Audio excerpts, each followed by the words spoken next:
great working with Marc and with Pat, because, you know, when you're working with the best people in their field, you know what I mean, it's always exciting. And, you know, she always comes up, I'm being nice about you at the moment, she always comes up with such great ideas, so it's like always a challenge then to sort of balance that, do you know what I mean, and what with Marc as well. It's just really fresh, rebellious and strong, and not an ounce of colour on the face anywhere else. It's just really, really sharp.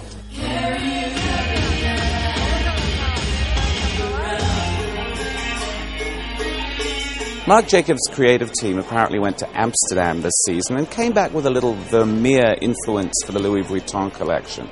Vermeer and Vuitton, not a natural match. Wonder how that's going to shape up on the catwalk.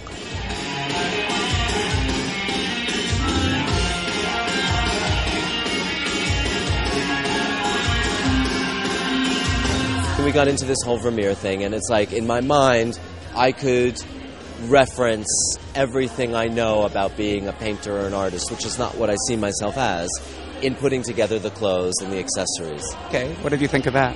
I loved it. It's great. Fabulous. Very Vuitton. What Marc's really good at is breaking things down into separates.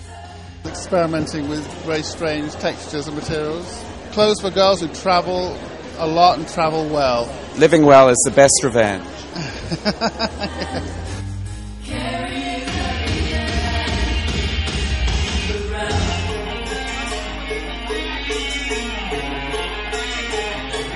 Marc Jacobs at Louis Vuitton has kind of become like the paradigm of how to transform a business. Yeah, but I think he's been doing it. It's 10 years of Marc being at Louis Vuitton. It's amazing. I've just been talking to his team, and it's 10 years since they started Ready to Wear, and all there was before that was luggage.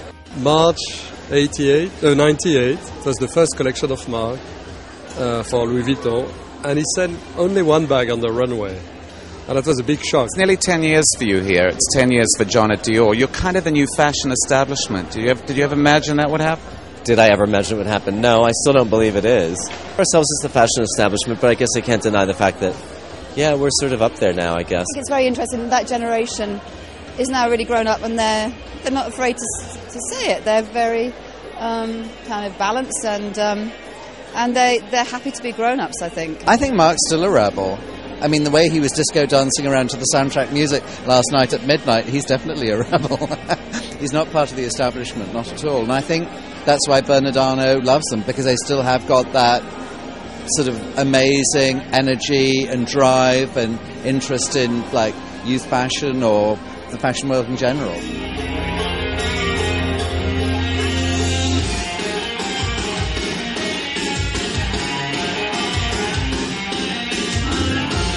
It's a very interesting evolution of Vuitton, I guess, to see it so complete. And what's fascinating with Marc is, as you can see, he expresses this 2 times per season.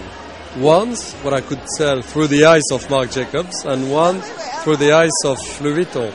Another part of the new luxury is doing things that mass market can't do. So the cut of these clothes, the detailing, very, very couture-like. Working with people who do feathers like Le Merrier, working with embroiderers like Montex and Lesage, you know, those are things that belong to the couture, and that a New Yorker, an American in Paris, you know, you just think, nowhere else in the world can you do that. And when Marc is dancing around to the soundtrack, does he have rhythm? Of course he does. He used to be a nightclub bunny. That's how I know him.